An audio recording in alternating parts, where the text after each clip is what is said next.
الحمد لله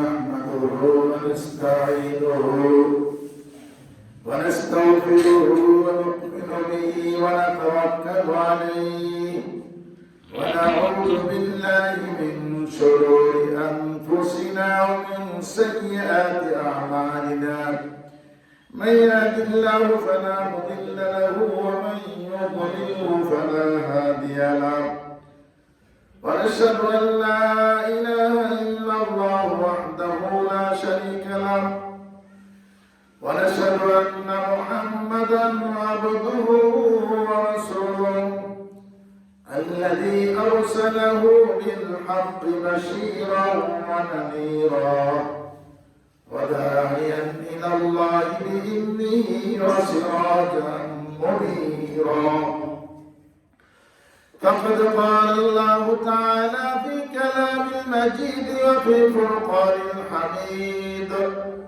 إن الله وملائكته يصلون على النبي يا أيها الذين آمنوا صلوا عليه وسلموا تسليما اللهم صل على محمد وعلى آل محمد كما صليت على إبراهيم وعلى آل إبراهيم إنك حميد مجيد اللهم بارك على محمد وعلى آل محمد كما باركت على إبراهيم وعلى آل إبراهيم إنك حميد مجيد اللهم صل على محمد وعلى آل محمد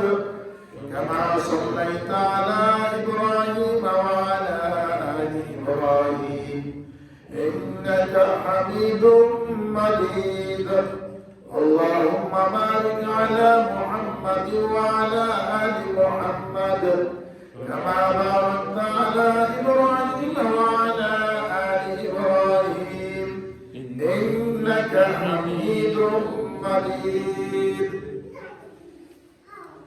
মহান আল্লাহ তাবারক ওয়া তাআলার দরবারে লাখ কোটি শুকর আদায় করছি যে রব্বুল আলামিন আমাদেরকে পবিত্র জুমার দিনে আজকের এই জুমাতে অন্যান্য জুমার মতো যথার সময়ে সুস্থ স্বাস্থ্যে মসজিদে আসার তৌফিক দান করেছেন সেজন্য সকলে করছি আলহামদুলিল্লাহ। আল্লাহ তাবারক ওয়া তাআলা আমাদেরকে দয়া করে মেহেরবানি করে বাছাই করেছেন আযানের সাথে সাথে মসজিদে আসার জন্য। আমাদের মহল্লা আমাদের সমাজে আমাদের এলাকায় বহু মানুষ আছে, অনেকে ইচ্ছা থাকা সত্ত্বেও এখনো মসজিদে এসে উপস্থিত হতে পারেনি। আল্লাহ পাক রব্বুল আলামিন যে দয়া করে মেহেরবানি করে আমাদের প্রতি করুণা করে আযানের সাথে সাথে মসজিদে আসার তৌফিক দিয়েছেন সেজন্য আমারও করছি আলহামদুলিল্লাহ। প্রিয় ভাই বন্ধুগণ,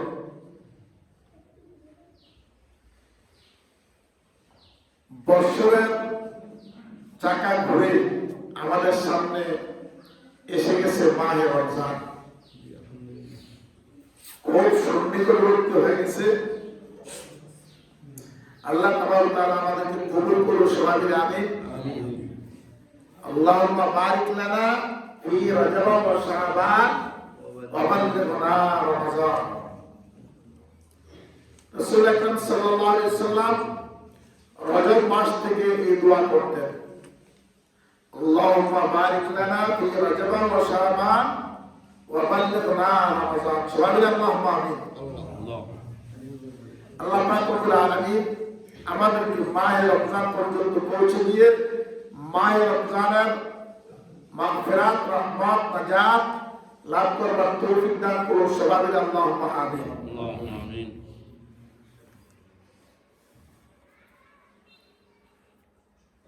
আপনাদেরকে একটা কথা জিজ্ঞেস করি, সাধারণ একটা প্রশ্ন। আল্লাহ পাক রব্বুল আলামিনের জান্নাতে যারা যাবে তারা কি মন্দ মানুষ না ভালো মানুষ? কেমন হয়ে গেল অবস্থা? যারা জান্নাতে যাবে তারা কি মন্দ মানুষ না ভালো মানুষ? সবাই কথা আলহামদুলিল্লাহ, সকলে জান্নাতে যারা যাবে তারা সকলে কি ভালো মানুষ। ভালো মানুষ ছাড়া জান্নাতে কেউ যেতে পারবে না।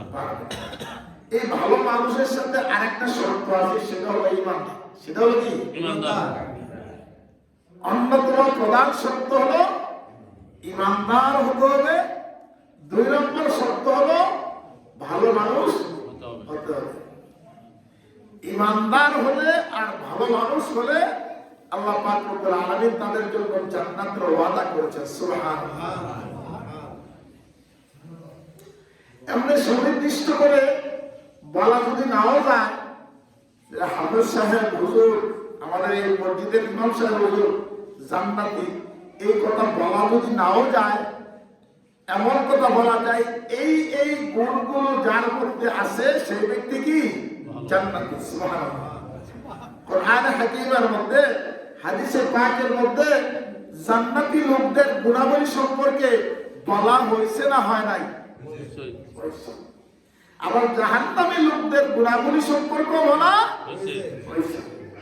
সুতরাং সুনির্দিষ্টভাবে যদি এই কথা বলাও না যায় যে আব্দুল সালাম, আব্দুল কুদ্দুস, আব্দুল গনি, আব্দুল মতিন জান্নাতি হবে, এটা যদি বলাও না যায়, এভাবে বলা যাবে যে এই এই গুণাবলীগুলো যার মধ্যে আছে সেই ব্যক্তি কি জান্নাতি, আর এই এই গুণাবলী যার মধ্যে আছে সেই ব্যক্তি জাহান্নামী। এই সকল গুণাবলীর কথা কোরআন হাকিমের মধ্যে আল্লাহ পাক সবিস্তারে বর্ণনা করেছেন। সুবহানাল্লাহ। এবং হাদিসে পাকে রাসূল আকরাম সাল্লাল্লাহু আলাইহি ওয়াসাল্লাম পুঙ্খানুপুঙ্খভাবে একেবারে এ টু জেড আগা গোড়া সম্পূর্ণরূপে বর্ণনা করেছেন জান্নাতি হওয়ার জন্য কোন কোন গুণ অর্জন করতে হবে, আর জাহান্নামে যাওয়ার জন্য কোন গুণগুলো মানুষের মধ্যে থাকলে সে ব্যক্তি জাহান্নামে যাবে, সেই কথাগুলো আল্লাহ রাসূল সাল্লাল্লাহু আলাইহি ওয়াসাল্লাম আমাদেরকে জানিয়েছেন।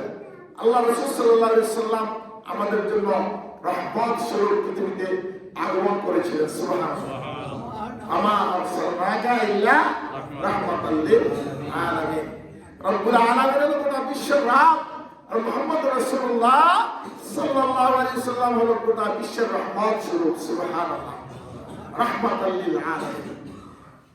তো আল্লাহ তাবারক ওয়া তাআলা আমাদেরকে রাহমাতাল লিল আলামিন সাল্লাল্লাহু আলাইহি ওয়াসাল্লামের পক্ষ থেকে জানিয়ে দেওয়া, শিখিয়ে দেওয়া, বুঝিয়ে দেওয়া যে সকল গুণাবলীগুলো অর্জন করার জন্য বলেছেন সেগুলো অর্জন করার তৌফিক দান করুন, আর যে সকল গুণগুলো পরিহার করে ছেড়ে দিয়ে নিজের জীবনকে পরিশুদ্ধ বিশুদ্ধ করার কথা বলেছেন, ওই সকল গুণগুলো পরিহার করা এবং নিজের জীবনকে বিশুদ্ধ করার তৌফিক আল্লাহ পাক আমাদেরকে দান করুন। সবাই বলি আল্লাহুম্মা আমিন। জান্নাতে যাওয়ার জন্য প্রধান যে 2টি শর্ত, 1 নম্বর শর্তটি হলো ঈমানদার হবে। 1 নম্বর শর্ত কি? ঈমানদার। ঈমানের ব্যাপারে আমাদের বুঝের মধ্যে কিছু ঘাটতি আছে কি নাই? হ্যাঁ, আছে। একটা হলো ঈমানদার হওয়া, আর একটা হলো ঈমানদারের দাবিদার হওয়া।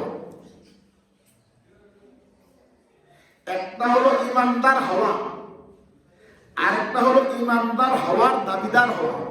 দুইটা জিনিস কি হয়? কেউ ঈমানদার হলো, যেই রকম ঈমানদার আল্লাহ পাক হওয়ার জন্য বলেছেন, যেই রকম ঈমানদার তৈরি করার জন্য রাসূল আকরাম সাল্লাল্লাহু আলাইহি ওয়াসাল্লাম চেষ্টা করেছেন, এমন ধরনের ঈমানদার হওয়া আর নিজেকে ঈমানদার বলে দাবি করা, দুটো কি এক জিনিস? এক জিনিস নয়। ঈমানদার হওয়া আর ঈমানদার হওয়ার দাবিদার হওয়া দুটা মূল্য এক জিনিস নয়। ভালো মানুষ হওয়া আর ভালো মানুষ হওয়ার দাবিদার হওয়া, ভালো মানুষ সাজা, ভালো মানুষ সেজে থাকা আর ভালো মানুষ হওয়া, এই দুটো কি এক জিনিস?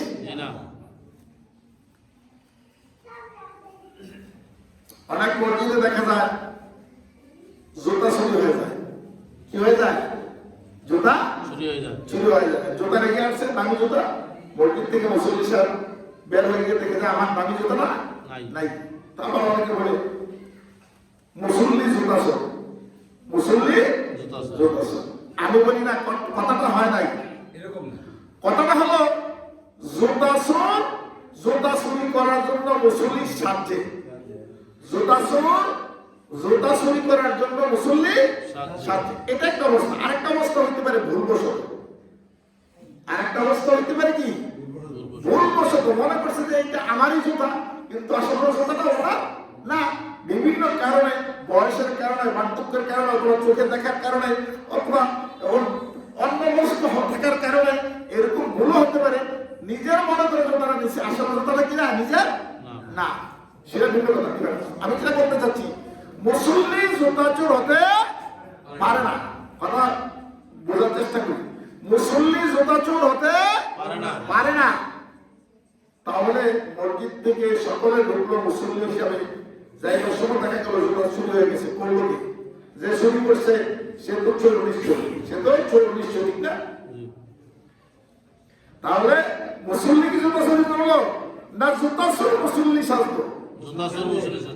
জুতা চোর মুসল্লি সেজেছে, মুসল্লি জুতা চুরি করে না। অনুরূপ ভাবে কোন ব্যক্তি নিজেকে ভালো হিসেবে সাজাইয়া রাখা, নিজে ভালো সাজা আর নিজে ভালো হওয়া, দুটা কখনোই এক হতে পারে না। আল্লাহ রাসূল সাল্লাল্লাহু আলাইহি সাল্লাম আমাদেরকে ভালো হওয়ার জন্য বলছেন না ভালো সাজার জন্য বলছেন? ভালো হওয়ার জন্য বলছেন। আল্লাহ পাক রব্বুল আলামিন আমাদেরকে ভালো হওয়ার জন্য বলছেন না ভালো সাজার জন্য বলছেন? আমি আগেও বলেছি, এখনো বলি আপনাদের স্মরণের জন্য, এই পৃথিবীর মানুষগুলোকে আল্লাহ পাক রব্বুল আলামিন কোরআন হাকীমের সূরাতুল বাকারার শুরু থেকে আলোচনা আপনারা শুনেছেন, ধারাবাহিক আলোচনা। বাকারার শুরু থেকে আলোচনা করেছেন, ইমানদারগণকে একটা শ্রেণীতে ভাগ করেছেন, আর একটা শ্রেণীকে কাফের মুশরিক হিসাবে ভাগ করেছেন। আরেকটা শ্রেণীর নাম মুনাফিক। আরেকটা শ্রেণীর নাম কি? আওয়াজ দিয়ে বলেন। তাহলে মুনাফিক কাকে বলে? যারা ঈমানের দাবিদার, যারা ঈমানের দাবিদার কিন্তু তাদের ভিতরে ঈমান প্রবেশ করে নাই, মুসলমান হিসাবে নিজেদেরকে পরিচয় দিচ্ছে, ঈমানদার হিসাবে নিজেদেরকে ঈমানদার দাবি করছে,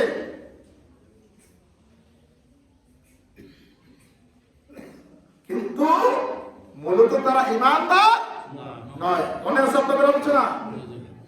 ওয়া হুম বিমুমিনিন। আল্লাহ পাক রব্বুল আলামিন বলেন যে আসলে মূলত তারা কি না? ঈমানদার না। এখন এই তিন শ্রেণীর মানুষের মধ্যে এই পৃথিবীর মানুষগুলোকে আল্লাহ পাক তিনটা শ্রেণীতে ভাগ করেছেন। এই তিন শ্রেণীর মানুষের মধ্যে এক শ্রেণীর মানুষ জান্নাতে যাবে, আর বাকি দুই শ্রেণীর মানুষ সরাসরি জাহান্নামে চলে যাবে। নাউজুবিল্লাহ। সেটা হলো মুনাফিক শ্রেণী এবং কাফের মুশরিক শ্রেণী। এখন ঈমানদারগণ জান্নাতে যাবে, জান্নাতে যাওয়ার জন্য ঈমানদার হওয়া দরকার, নেক আমলকারী হওয়া দরকার। এখন ঈমানদার কাকে বলে এটা বোঝা দরকার আছে নি? আর নেক আমল কাকে বলে সেটা বোঝা দরকার আছে নি? বোঝার দরকার আছে। আচ্ছা, আল্লাহ পাক রব্বুল আলামিন যদি জান্নাতে যাওয়ার জন্য ঈমানদার হওয়ার শর্ত বেঁধে দেন, নেক আমলদার হওয়ার শর্ত বেঁধে দেন, তাহলে কোনটা ঈমান কোনটা নেক আমল এটা বলে দেওয়া কি আল্লাহ পাকের দায়িত্ব নয়? কি বলেন? এটা বলে দেওয়া কি আল্লাহ পাকের দায়িত্ব নয়? সেটা জানিয়ে দেওয়া, শিখিয়ে দেওয়া, সেটা কি রাসূল আকরাম সাল্লাল্লাহু আলাইহি সাল্লামের দায়িত্ব নয়? অবশ্যই আল্লাহ পাক আকরাম আল্লাহ রাসূল সাল্লাল্লাহু আলাইহি সাল্লামের দায়িত্ব অন্তর্ভুক্ত। এইজন্য ঈমানদার কাকে বলে এবং ভালো মানুষ কাকে বলে, নেক আমলদার মানুষ কাকে বলে, এটা আমরা একটু বোঝার চেষ্টা করব। আজকের খুতবাতে এই নিয়ে একটু আলোচনা আছে। ইয়া আইয়ুহাল্লাযীনা আমানু তাকুল্লাহা হাক্কা তুকাতিহি ওয়া লা তামুতুন্না ইল্লা ওয়া আনতুম মুসলিমুন। এই আয়াতের আলোকে আজকে খুতবা রচিত হয়েছে। সেই হিসাবে আমরা ইনশাআল্লাহ এখান থেকে সামান্য আলোচনা করবো, শুনবো, বলবো। আল্লাহ পাক রব্বুল আলামিন আমাকে বলা, আপনাদেরকে শুনবার, শিখবার এবং আমাদের সবাইকে তার উপর আমল করার তৌফিক দান করুন। সবাই আল্লাহুম্মা আমিন। আমরা সমাজে অনেক সময় বলি অমুকে খুব ভালো মানুষ, অমুকে খুব ভালো মানুষ, অমুকে খুব ভালো মানুষ। এটা আমরা বলে থাকি। ভালো এবং মন্দ হওয়ার জন্য একটা মাপকাঠি আছে কি নেই? এই মাপকাঠি নির্ধারণ করেছেন কি? আল্লাহ এবং তার রাসূল। আমি প্রশ্ন করি এই জন্য আপনাদের আকর্ষণের জন্য, ভালো হওয়ার যে মানদণ্ড এটা নির্ধারণ করেছেন কে? আল্লাহ পাক। আর কোন মানদণ্ডের বাইরে চলে গেলে, কোন মানদণ্ডের ভিতরে চলে গেলে মানুষটা ভালো আর থাকে না, মন্দ হয়ে যায়, সেটা নির্ধারণ করেছেন কে? আল্লাহ তাবারক ওয়া তাআলা। যেহেতু এই বিষয়টা অত্যন্ত গুরুত্বপূর্ণ, যে ঈমানদার হওয়া এবং ভালো হওয়া ছাড়া জান্নাতে যাওয়া যাবে না, জাহান্নাম থেকে বাঁচা যাবে না, এই কথাটা জানিয়ে দেওয়া আল্লাহ পাকের দায়িত্ব, আল্লাহ রাসূল সাল্লাল্লাহু আলাইহি সাল্লামের দায়িত্ব। আসুন, ঈমানের মৌলিক তিনটা দিক আছে। এক নম্বর হলো ঈমান বিল্লাহ। এক নম্বর হলো কি? ঈমান বিল্লাহ, আল্লাহর প্রতি বিশ্বাস। তারপর হলো ঈমান বিল আখিরাহ, আখিরাতের প্রতি বিশ্বাস। এরপর ঈমান বিল রাসূল, রাসূল সাল্লাল্লাহু আলাইহি সাল্লামের প্রতি বিশ্বাস। এটার সাথে আরো চারটা আছে। এটার সাথে আরো কি? চারটা। মোট কটা হলো? পাঁচটা। আমানতু বিল্লাহি ওয়া মালাইকাতিহি ওয়া কুতুবিহি ওয়া রাসূলিহি ওয়াল ইয়াউমিল আখিরি ওয়াল কদরি খাইরিহি ওয়া শাররিহি মিনাল্লাহি তাআলা ওয়াল বা'সি বা'দাল মাউত। সকালে জানি তো এটা আমানতু বিল্লাহি কামা হুয়া বিআসমাইহি ওয়া সিফাতিহি ওয়া ক্বাবিলতু জামিআ আহকামিহি ওয়া আরকানিহি।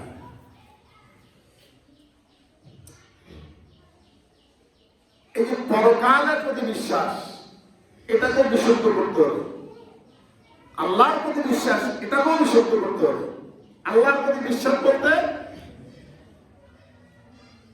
কুল হুয়াল্লাহু আল্লাহুস সামাদ লাম ইয়ালিদ ওয়া লাম ইউলাদ ওয়া লাম ইয়াকুল লাহু কুফুয়ান আহাদ। আল্লাহ পাক অদ্বিতীয়। আল্লাহ পাক কি? অদ্বিতীয়, একক। অদ্বিতীয় বলতে এখানে দ্বিতীয় ঢোকার আর কোন সুযোগ নাই। এক বললে দুই হতে পারে, এক বললে দুই হতে পারে, কিন্তু যখন বলা হবে অদ্বিতীয়, এখানে আর কোন ঢোকার সুযোগ নাই। আল্লাহ পাক রব্বুল আলামিন বলেন, কুল, এ রাসূল আপনি বলে দেন, আল্লাহু আহাদ, তিনি অদ্বিতীয়, একক। আল্লাহ পাক রব্বুল আলামিন অদ্বিতীয়। উনি ওনার অস্তিত্বে, উনি ওনার হস্তিতে, উনি ওনার নিজ সত্তায় এক, একক, অদ্বিতীয়। এবং উনি ওনার ক্ষমতায়, উনি ওনার গুণাবলীতে এক, একক, অদ্বিতীয়। সুবহানাল্লাহ। আপনার কোন জিনিসের অভাব হয়েছে, এখন মাজারে গেলে এই অভাব পূরণ হবে তো? কথা বলেন না কেন? মাজারে গেলে কি আপনার এই অভাব পূরণ হবে? আপনি চাইবেন কার কাছে? না মাজারে গিয়া খাজা বাবার কাছে? খাজা বাবার কাছে গেলে কি এই অভাব পূরণ হবে? মাজারে গেলে এই অভাব পূরণ হবে? কবরস্থানে গেলে এই অভাব পূরণ হবে? সুতরাং এই বিষয়টা আমাদের ক্লিয়ার করতে হবে। আল্লাহ পাক যেমন এক, একক, অদ্বিতীয়,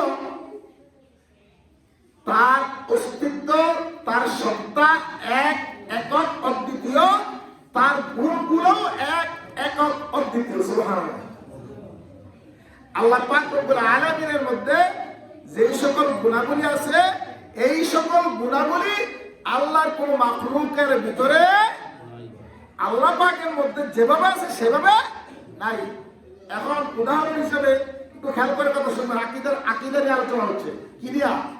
ঈমান এবং আকীদার এক গুরুত্বপূর্ণ আলোচনা হচ্ছে। ঈমান এবং আকীদা নিয়ে আলোচনা হচ্ছে। আল্লাহ পাক রব্বুল আলামিনের মধ্যে দয়া একটা জিনিস আছে, আছে না? তো আমাদের মধ্যে দয়া নাই?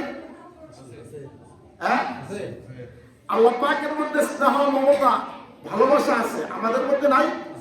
আছে। তাহলে আল্লাহর মধ্যে আছে, আমাদের মধ্যে আছে, একরকম হয়ে গেল না? হ্যাঁ, আল্লাহু আকবার। এটা বুঝতে হবে, এটা আকীদার ব্যাপার, এটা ঈমানের ব্যাপার, বুঝতে হবে, ক্লিয়ার হতে হবে। আল্লাহ পাক রব্বুল আলামিন তার দয়া, তিনি তার সত্তায় যেমন একক অদ্বিতীয়, কোনো শরীক নাই। তার গুণাবলীর মধ্যে তিনি একক অদ্বিতীয়, তার গুণের মধ্যে কেউ শরীক নাই। তাহলে ওনার মধ্যে দয়া আছে, মায়া আছে, মহব্বত আছে, ভালোবাসা আছে। আমাদের মধ্যে দয়া আছে, মায়া আছে, মহব্বত আছে, ভালোবাসা আছে। পার্থক্যটা কোথায়? এই পার্থক্যটা বোঝার দরকার আছে কি নাই? আছে। আমরা হলাম মাখলুক। আমরা কি? মাখলুক। আওয়াজ বলেন, আমরা কি? আল্লাহ পাকের সৃষ্টি। সুবহানাল্লাহ। আল্লাহ পাকের কি? সৃষ্টি। আমাদের সবকিছুর মধ্যে একটা সীমাবদ্ধতা আছে। আছে। আমাদের হায়াতের একটা সীমাবদ্ধতা আছে, আছে না? আমাদের শরীরে একটা ক্ষমতা আছে, বল আছে, বলের একটা সীমাবদ্ধতা আছে। আমরা অনেক চিন্তা করতে পারি, তো কতটুকু চিন্তা করতে পারি সেটারও একটা সীমাবদ্ধতা আছে। আমরা রাগ হই, রাগ হলে কতটুকু রাগ হই এটারও একটা সীমাবদ্ধতা আছে।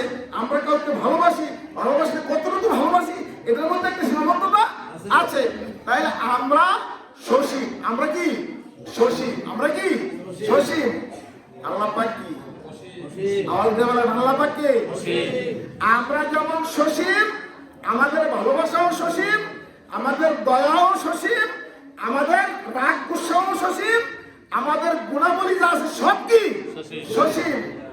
আল্লাহ পাক রব্বুল আলামিন নিজ সত্তায় যেমন তিনি অসীম, তার ভালোবাসাও অসীম, তার দয়াও অসীম, তার গুণাবলীও অসীম, তার ক্ষমতাও অসীম, তার কোনটার মধ্যে সীমাবদ্ধতা নাই। তাহলে আমাদের মধ্যে যে ভালোবাসাটা, এটা আল্লাহ পাক আমাদেরকে যেমন তৈরি করেছেন, আমাদের অন্তরে ভালোবাসাটা তৈরি করে দান করেছেন। সুবহানাল্লাহ। গত 2 জুমার আলোচনা, 2 জুমা পূর্বের আলোচনা আপনাদের মনে আছে? মনে থাকার কথাই। আল্লাহ পাক রব্বুল আলামিন আমাদের স্ত্রীদেরকে আমাদের মধ্য থেকে কি করছেন? সৃষ্টি করেছেন। ওয়াজাআলা বাইনাকুম মাওয়াদ্দাতাও ওয়া রাহমা। স্ত্রীদেরকে সৃষ্টি করেছেন, আবার আমাদের পরস্পরের মধ্যে বাইনাকুম মাওয়াদ্দাতাও ওয়া রাহমা। সুবহানাল্লাহ। আমাদের পরস্পরের অন্তরে পরস্পরের প্রতি মায়া, মহব্বত, ভালোবাসা, দয়া, অনুগ্রহতা, এটা আল্লাহ পাক নিজেই সৃষ্টি করে দিয়েছেন। সুবহানাল্লাহ। তাহলে বোঝা গেল আমাদের মধ্যে যে সকল গুণাবলীগুলো আছে, এই সকল গুণাবলীগুলো আল্লাহ পাক সৃষ্টি করে দান করেছেন। সুবহানাল্লাহ। এগুলো সীমিত, এগুলো সসীম, এটা মেয়াদ আছে, এটা একটা সুনির্দিষ্টতা আছে, কিন্তু আল্লাহ পাকের এই গুণাবলীর মধ্যে কোনো সুনির্দিষ্টতা, মেয়াদ, সীমা, পরিসীমা কোনটাই নাই। সুতরাং আল্লাহ পাক রব্বুল আলামিন যেমন একক অদ্বিতীয় অসীম, আল্লাহ পাক রব্বুল আলামিনের সমুদায় গুণাবলীগুলো একক অদ্বিতীয় অসীম। সুবহানাল্লাহ বলুন না?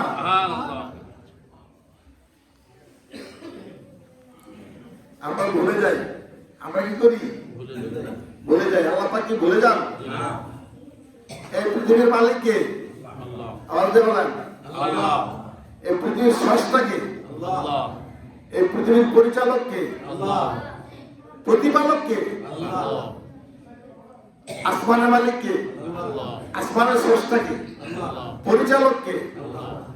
রব কে? আল্লাহ। তাহলে পৃথিবী যেমন আল্লাহ পাক তৈরি করেছেন, তাকে প্রতিপালন করতেছেন, তাকে পরিচালনা করতেছেন, মাঝখানে আমাদেরকে খানিকটা সুযোগ সুবিধা দিয়েছেন। ক্বালা রাব্বুকা লিল মালাইকাতি ইন্নী জাইলুন ফিল আরদি খলিফা। সামান্য পুরা খেলাফত দিয়েছেন। সামান্য কি করছেন? খেলাফত দিয়েছেন, পুরো সামান্য ক্ষমতা দিয়েছেন। এখন এই ক্ষমতার মোহে আমরা অন্ধ হইয়া অপরিসীম অসীম সত্তার সাথে অনেক সময় যুদ্ধ বিদ্রোহ ঘোষণা করি। নাউযুবিল্লাহ। এরকম বিদ্রোহ ঘোষণা যারা করছে তারা দুনিয়াও সফল কাম, পরকালও সফল কাম নাকি? তারা দুনিয়াও বরবাদ, পরকালও কি বরবাদ। কি উদাহরণ বলতে হবে? নমরুদ, ফিরআউন, হামান, কারুন, আবু জাহেল, উতবা, সাইবা, মুখতারাসিক সহ এরকম অনেক রাজা পৃথিবীতে ছিলেন যারা আল্লাহর সাথে কি করছে? বিদ্রোহ করেছে। বিদ্রোহ করে তারা কি ক্ষতিগ্রস্ত না লাভবান? আমি কাছে দেখাইলাম না, কাছে দেখাইলাম আপনারা আবার অনেকে রাগ করবেন। কেউ সসম্মানে দুনিয়া থেকে বিদায় হয়ে সম্মান সহকারে দুনিয়াতে থেকেছে, সম্মান সহকারে দুনিয়া থেকে কি হয়েছে? বিদায় হয়েছে। আবার কেউ অপমানের জীবন, লাঞ্ছনা গঞ্চনার জীবন, অধপতনের জীবন নিয়ে দুনিয়ায় নিকৃষ্ট বিকৃত হয়ে বেঁচে আছে, বেঁচে থাকে। এরকম হয় কি হয় না? কারণ কি?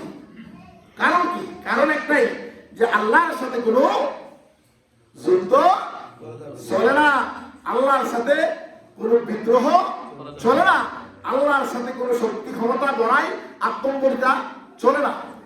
এজন্য আমাদের ইমান আকীদাকে কি করতে হবে? দুরুস্ত করতে হবে। ইমান আকীদাকে কি করতে হবে? দুরুস্ত হবে। আপনার কোনো কিছুর প্রয়োজন আপনি চাইবেন কোথায়? আল্লাহর কাছে। আমাদের বলেন কার কাছে চাইবেন? আল্লাহ পাক যদি আপনাকে দেয়, কেউ কি বাধা দিয়ে রাখতে পারবে? আল্লাহ পাক যদি আপনাকে না দেন, কেউ কি আপনাকে দিতে পারবে?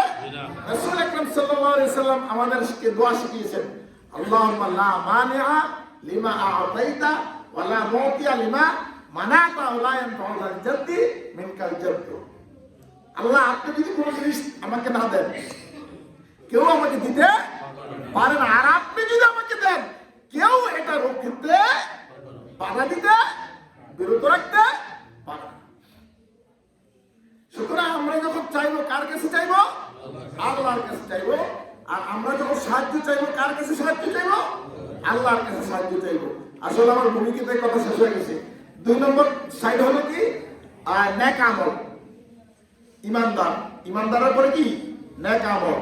নেক আমল আপনি যেটারে, আমি যেটারে নেক আমল মনে করি, এটা নেক আমল না। রাসূল সাল্লাল্লাহু আলাইহি সাল্লাম যেটারে নেক আমল বলেছে সেটা নেক আমল। আমি মনে মনে চিন্তা করি নেক আমল তৈরি করার কোনো সুযোগ নাই। আমার নিজের থেকে নেক আমল তৈরি করার কোনো ব্যবস্থা নাই। নেক আমল হলো ওইটা যেটা রাসূল আকরাম সাল্লাল্লাহু আলাইহি ওয়াসাল্লাম নেক আমল হিসেবে আমাদেরকে জানাইয়া গেছেন, করে দেখাইয়া গেছেন, সাহাবায়ে কেরাম করেছেন, সেটাই কি নেক আমল। আমাদের দেশে অনেক নেক আমল তৈরি হয়েছে, আছে না? নিজে নিজে বানায়া। खालिक ने सारे मखलूक से पहले अपने हबीब का नूर बनाया, उस नूर गुलामों के लाखों सलाम। कितना लाखों सलाम मेरे को दूर दस ना, कतो बोले ना, असला? আমরা কে কইছে বাহাদুরি করতে লাখো সালাম দরুদ পড়াইতেন? হাদিসে কি দরুদ নাই? হাদিসে দরুদ নাই? আপনি হাদিসের যে দরুদ সেটাই তো শিখেন নাই। হাদিসের যে দরুদগুলো সেগুলো তো ভালো করে মুখস্থ করেন নাই। হাদিসের দরুদগুলো তো ভালো করে আমল করতে পারেন নাই। সেগুলোই আপনি পারেন নাই। আপনাকে এই চালাকি করতে কে বলছে? আপনি দরুদ বানায় ফেলাইবেন? নাউজুবিল্লাহ না। আসিলের কিছু কোনটা বলটা দরুদ আসেনি? তাহলে নেক আমল আমি যেটাকে মনে করব সেটা নেক আমল হতে পারে না।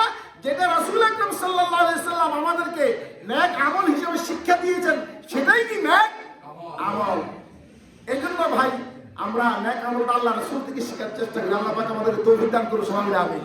এবং ঈমানটাও আমরা আল্লাহ রাসূল থেকে, আল্লাহ থেকে এবং সাহাবায়ে কেরাম থেকে শিক্ষা করার চেষ্টা করি। আল্লাহ পাক রব্বুল আলামিন আমাদেরকে তৌফিক দান করুন, সবাই আমিন।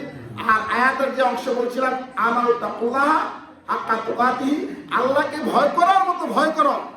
ওয়ালা তামুতুন্না ইল্লা ওয়া আনতুম মুসলিমুন, আর মুসলমান না হইয়া মৃত্যুবরণ করিও না। মুসলমান হলে তো বুঝছেন, নামে মুসলমান না, মুসলমান কি কাজ? মুসলমান কি?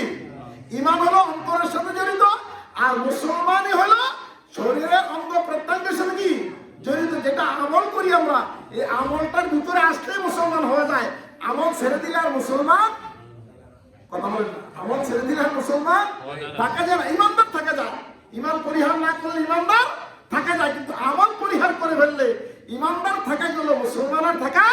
যায় না। এই জন্য আল্লাহ পাক রব্বুল আলামিন বলছেন, ইয়া আইয়ুহাল্লাযীনা আমানু তাকুল্লাহা হাক্কা তুকাতিহি, হে ঈমানদারগণ তোমরা আল্লাহকে ভয় করার মতো যথার্থ রূপে ভয় করো, ওয়ালা তামুতুন্না ইল্লা ওয়া আনতুম মুসলিমুন, এবং তোমরা মুসলমান না হইয়া মৃত্যুবরণ করিও না। আল্লাহ পাক রব্বুল আলামিন আমাদেরকে প্রকৃত ঈমান হওয়া, ঈমানদার হওয়ার তৌফিক দান করুন, সবাই আমিন। এবং প্রকৃত মুসলমান হিসাবে মৃত্যুবরণ করার তৌফিক দান করুন, সবাই আমিন। ওয়া আখিরু দাওয়ানা আলহামদুলিল্লাহি রাব্বিল আলামিন।